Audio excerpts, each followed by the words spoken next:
Ikwesịrị nye ekele, ikwesịrị nye ekele, Chineke na ikwesịrị nye ekele.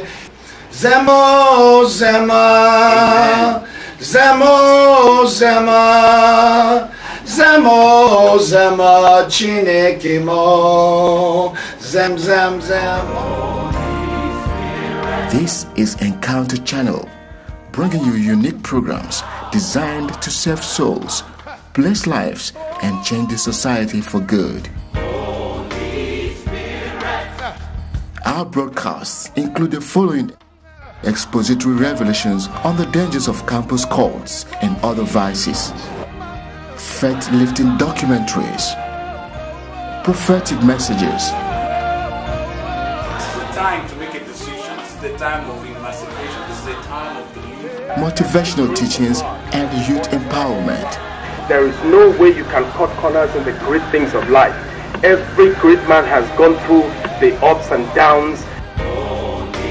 Wise people watch Encounter Channel. With their many people have received divine healing, while salvation has come to many homes. Thank God for testimonies in the ministry of our brother. I watched a number of people in Encounter Channel that came out from cultism. They gave their lives. Your ministry has done a lot for our school. It is difficult to say that we have cultists on campus. And my personal life, your ministry, since I became rector and since I knew you, I would say I'm closer to God now. I can say that the rate of cultism in AIC right now has greatly reduced as a result of your activities in our school. All these couldn't have been possible without God's provision through the generous support and prayers of our partners. Shalom. Can I use this word for you if you know it? Ahava ani atra. The simple meaning is, I love you. Never mind if you can grab it or not. The truth is that I'm back from Israel. And this is the little I could get from all the ahavas and all the shaloms and all the manishman, meaning how are you? I needed it to say tuv, fine. Well, God bless you, Encounter viewers. This is welcome you again to another exciting time in the presence of the Lord. It's been a week and month of rejuvenation, spiritual enlightenment, and power in the presence of God. All the same is glorious. Welcome back to Encounter Channel, and I want to thank God for those of you that prayed for me while I was in Israel. I want to thank God for all the beautiful sights. The most, area we got to. I want to thank God for this particular spot that I was celebrating this season. I got to a place that I saw an inscription at the door. Behold, he is no longer here. He is risen. And that's the tomb of Christ. Before then, we saw the Garden of Gethsemane.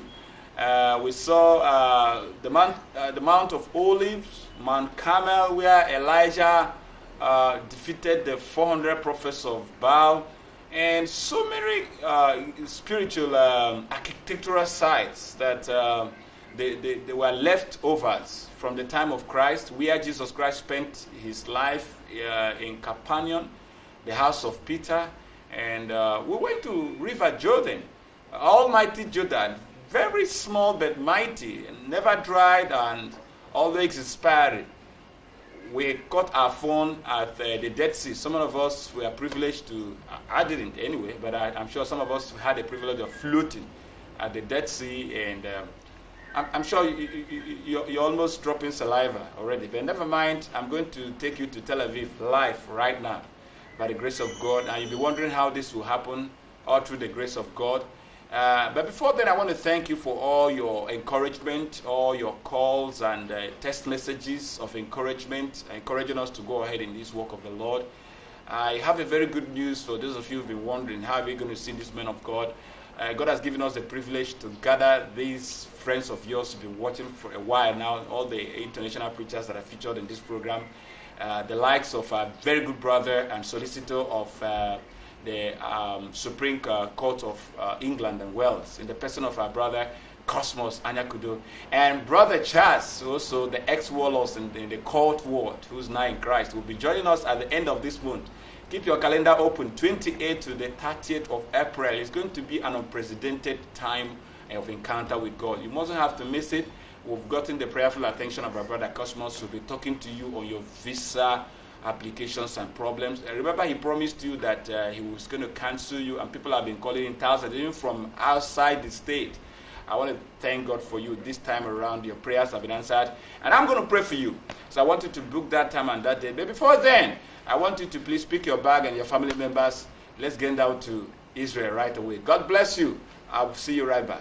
Yeah, good morning, Encounter viewers. This is Jerusalem, Israel. We are right here at the biggest hotel in Jerusalem, the International Hotel here in Jerusalem.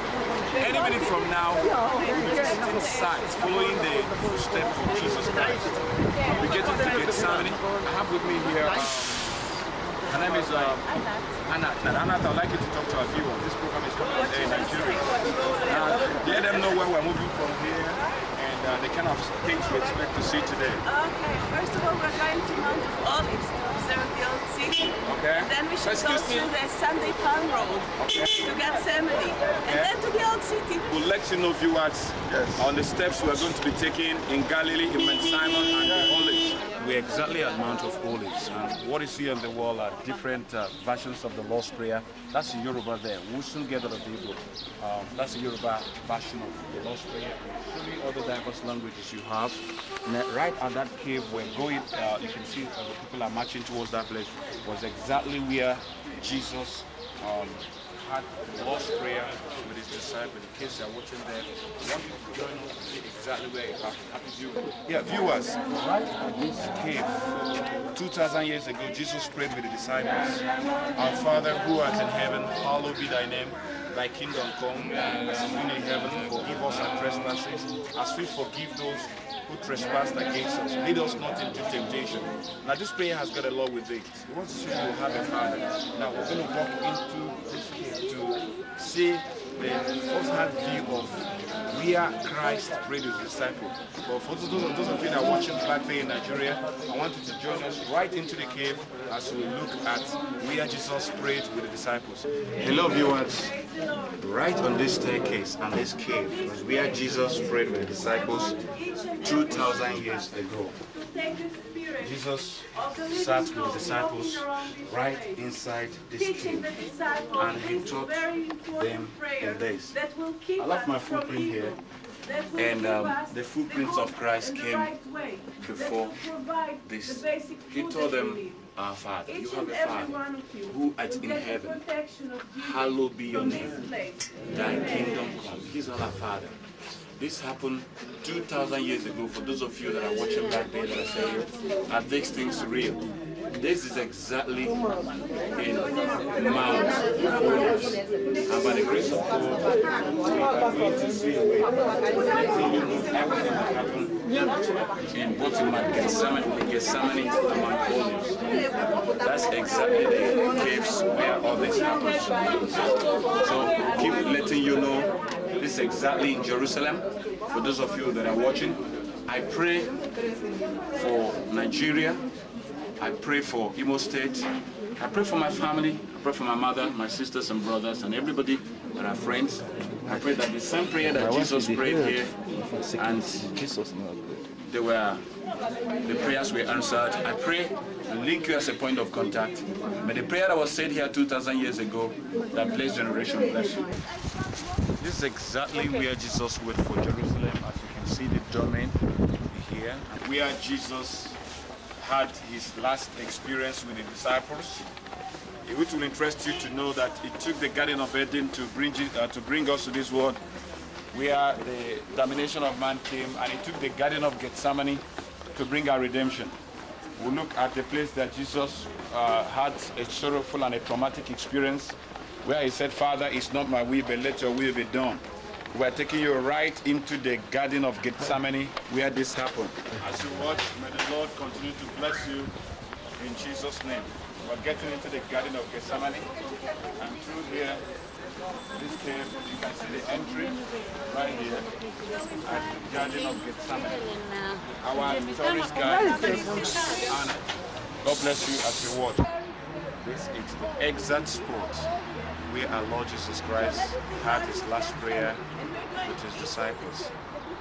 And the Garden of Gethsemane was where he prayed and said, Father, if it is possible, remove this cup from me, but notwithstanding, let your will be done and not my will. You have to understand that he took the Garden of Eden for Eve to be deceived, and Garden of Gethsemane for our redemption. I want to let you know he wept for you. On the cross of Calvary, he went for you. The redemption process started right at this Garden of Gethsemane. These are the olive tree which has already been explained to you. As you view, I hope the atheists, those who still the doubting Thomases, will believe that all you heard and saw in the Bible, they are real. This is Gethsemane and the Garden of Gethsemane. I want to wish you the best of celebration of the resurrection of Christ. In Jesus' name. Hello, I'm Austen Nnadi. Welcome to Israel. I'm privileged to have you here. We're in the old city of Jerusalem, at the Church of Gethsemane and the Garden of Gethsemane, where Jesus spent the last night before he was betrayed. Behind my back you can see the walls of the old city, with the Golden Gate or the Mercy Gate, and above that the Golden Dome of the Rock, which is sitting on top of the rock where Abraham sacrificed his son Isaac, and where the first temple of Solomon was built, and where the second temple was built, all at the same place. Today there is a Golden Dome, which is a Muslim mosque. Welcome, welcome. Thank you very much, Anat. Anat is the tourist guide. I'm a tour guide from Israel. Are you from Israel? I am from Israel. Okay. 8 generations in Israel. Say hi to Nigerian. Hi Nigeria, hello, hallelujah. God bless you. Hello, bless you. Thank you. Thank you. Hello viewers, we are going to the upper room where Christ had the Last Supper with the disciples. And as you can see, the upper room is up there, in the Last Supper with the disciples. It was exactly in this room that Jesus 2,000 years ago, just a few hours before he was killed, ate with the disciples. I believe the breaking of bread is being done in so many churches. It happened right in this room. As you can see it, Jesus ate with his disciples, and right and then he said, he that supped with me will be in this place. I sense deliverance. Amen. And also the Bible said there is holiness. Yes. And that the house of Jacob will possess their possession. Yes. Father, our possession is prosperity. Amen. Our possession is consecration and sanctification. Amen. Lord, just lift up your hands wherever you are. I don't know, for the first time I was touched there almost a week. I remember Zion. And upon Mount Zion shall be deliverance. Amen. Father, we pray for deliverance of Nigeria. Amen. Upon this mountain, we pray for the deliverance of Imo State. Amen. We pray for the deliverance of the governance of Nigeria. Amen. Our Father and our Lord, we lift our various families. The scripture says you will save us and our household. Yes.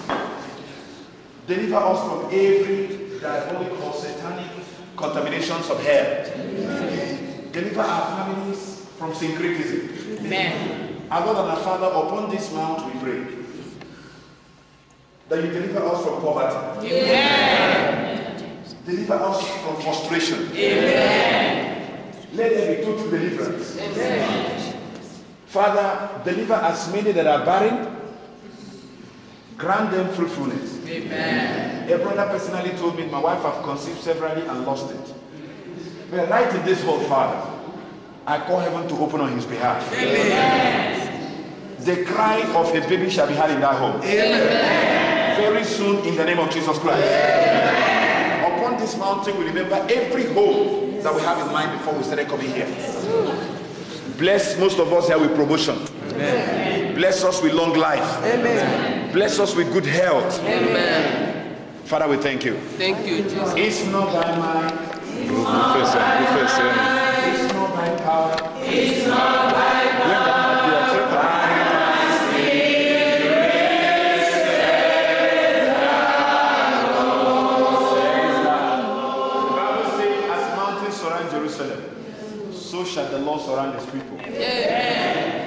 May the Lord bless you all. In Jesus' name. Hello, Encounter viewers. We are following the way of the cross. It is believed that this is the path that Jesus was crucified. That is the general belief.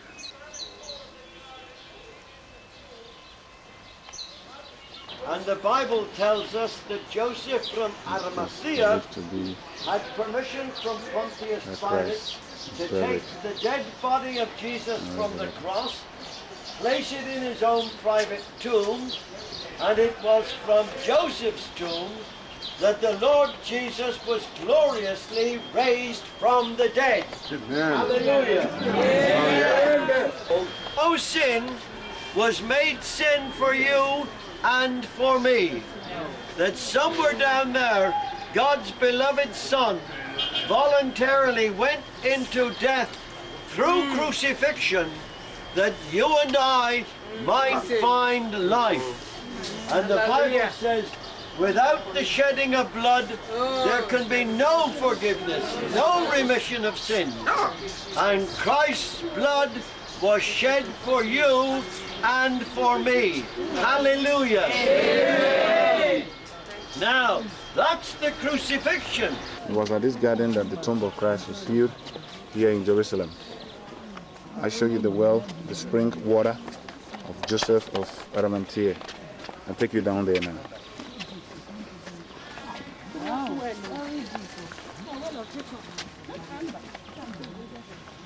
This is the well of Joseph of Arimathea. It's a deep well. Hello viewers. This is the climax of the Jerusalem trip. Right there is an empty tomb. I want to reassure you, he's risen. He's no longer in the grave. He's risen. Listen to me. Because he's risen, we can face tomorrow. Because he's risen. The Bible said before he went down, he led captivity captive, and he gave gift unto men. He said, Lord, it is finished. I want to let you know your problems are finished, your sorrows are finished. And he said, Father, into your hand I commit my spirit. The Bible said he gave up the ghost. He didn't die. He gave up the ghost. He handed himself over to death for you and I to live. Right there, we're going to take you in, right in that tomb, for you to confirm that it's no longer there. It took the devil everything on earth to stop this from happening. But the stone has been rolled away. And an angel sat on it, showing that when the Lord opens the gate, no one can close it in your life. I want you to celebrate right there in your Easter period and let everybody know that he's no longer there. We're going to take you right inside there to confirm with me that it is risen. God bless you as you keep viewing. In Jesus' name. Amen. The grave of Jesus Christ. Right here. The power of death could not hold you, Lord. The power of death could not hold you. We thank you, Father. Thank you, Jesus. That the power of death could not hold you. Hallelujah. He's risen. He's risen. He's risen. He's risen. Because he lives, everybody, we can face tomorrow. Come on, everybody. Because he lives. All fear is gone. All fear is gone. And living just because he lives. In Jesus' name. You at Encounter Channel. This is the climax of our television program throughout this Jerusalem period. Those of you that have been watching back home, it was here 2,000 years ago that the body of our Lord Jesus Christ was laid. This happens to be the tomb of a man we could describe as in our time as a wealthy man, Joseph of Arimathea. Right in this tomb, the body of Christ, after being rubbed with myrrh, was taken in. And right here says, he is not here, for he is risen. This is the climax of your faith. Thank God for the resurrection. It is the resurrection of Jesus Christ that brought Christianity. It took thousands of soldiers to make sure that this would not happen. This is the sepulchre of Jesus Christ. But I want to confirm to the doubting Thomases he's no longer here. For those who said the rock was healed, and yet he's still there, who told you he resurrected from the dead? Over 6 billion Nigerians, over 6 billion in the world, Nigerians, Africans, Asians who've been coming, have confirmed, and we're still confirming, and have come to the conclusion that he's no longer here. He is risen, and he's no longer here. I want you to please use this as an opportunity today to look into your life. He has given us one word. They that call upon my name shall receive salvation. Call upon his name today, for if you confess your sin, he is faithful and just to heal you from all your sins and to deliver you from all unrighteousness. It is very simple. To be born again, you can bow your heads in prayers right there. I want to pray for you viewers right from this empty tomb. Hello viewers, once again, this is still at the brink of the Dead Sea here in Israel. It's all about fun, it's all about excitement, the pomp and pageantries of life. It's not all about the hustles and bustles of life. Hello viewers, back home there. I have with me here the father of the Honorable Commissioner for Youth and Sports, who is Chukuma Ekamaru Barrister. Father is, Papa, what's the name again? Chief Ephraim. This Chief Sir Ephraim Ekamaru. Why are you here? Are you planning to swim? No, I'm too old to swim. You're too old to swim? I've come here to develop my spirituality. Amen. Papa said he's too old to swim. Papa, how old are you? I'm 77. Do you know we met a 78-year-old man there, floating on top of this sea? Not an African, from Finland. So, Papa, what are you saying, that Africans don't swim? Well, they're not as adventurous as, say, the Europeans. Okay, Papa, one thing I want to take before we go is that, are you happy that first thing, will you advise the older ones in Nigeria to find time and catch phone, if it's the word, if they should find time and do these things people are doing here? Is this all about walk? It is very advisable, okay, that people should come here, okay, but for the cost. Okay. If anybody can manage and come here, it's a great advantage. Okay. And advise the youth. Now, I'm talking about this area now, Papa. You know, do you advise people to find time and catch phone? What I mean, to find time and do these kind of things at home. It may not necessarily be the Dead Sea. They should find time and this relax. This is not supposed to be on the face. Yes, of course. Okay. It's not supposed very to be on the face. advisable that the young ones should no, it's from here down. My father in law. Alright, sweetheart, are you part of this? Yeah, I am. Should you go there? In the water. Just tell us your experience. That's a catchy word for this place now. Looking at those people over there, cameraman, look at those women and those men, the white ones that are going back. I want to find out, why don't we have time for this in Nigeria? Why is everybody working 24/7? That's what I'm trying to take care of. Why is everybody working 24/7? We do have water and hiking areas in Nigeria, but they're not properly developed. Okay. Right. Assuming we cultivated that habit, I think more Nigerians would like to do that. Come out, swim, whether you're 71 or you're 80 or you're 16. But I don't think we have such lovely places. And even if we do, the maintenance culture is very good. Okay. My view Austin has been full of life, and join us. Are you telling me you got yourself into this place? Yeah, just Mama, why didn't you wear your swimming trunk? No, I can't swim. But it's not all about swimming, Mom. They talked about floating. I can't float. Glory. Isn't that amazing? I hope you enjoyed your trip. God bless you. I want to let you know that all you saw there, we witnessed it, we were blessed, and I believe you were blessed. The question is, what next? Now you have seen, you've heard, and I believe you are blessed. What the apostle said, if we can possess the whole world without Christ, we are made most miserable. The word of information I've always said is enough of information. Now you are informed. Now you have seen that He's risen. It's an opportunity you have to consider your life. If you die today, where will you spend eternity? I wept in Israel. I remembered Paul the Apostle when he said that I may know Him. And now, for the reason why Paul the Apostle said that I may know Him and the power of His resurrection, and the fellowship of his suffering be made conformable unto his death. I want to challenge you, viewer, to think about your life. Use this program as a point of contact to reach out to your neighbors, to accept him as your Lord and personal Savior. He said, if you'll accept me, he will know why he's cast you away. I want to pray for you as watching me tonight, that the grace of God that surpasses all understanding is going to reach you and bless you. Can you simply say, Lord Jesus Christ, I believe you died on the cross for my sin. You redeemed me by your blood. I belong to you, and I want to live for you. Cancel my name from the book of death and write my name into the book of life. In Jesus' name, amen. Heavenly Father, I thank you for my viewer tonight. I pray that, Father, the peace in Jerusalem. I pray that, Father, the fertility in Ephrathah, the bread in Bethlehem, combined with the strength in Israel, will be their portion tonight. As I invite them even for the program that is forthcoming, I pray that, Father, it's going to be a time of spiritual encounter for all of us. In the name of Jesus Christ. Well, viewer, that's the much we can take today. I hope to see you next week. By the grace of God, we're expecting a lot of international friends of ours to join us in encounter. Keep phoning in and keep letting us know how this program is blessing your life. On behalf of everybody in the house, this is still your regular host, Pastor Austen Nnadi, signing off for now.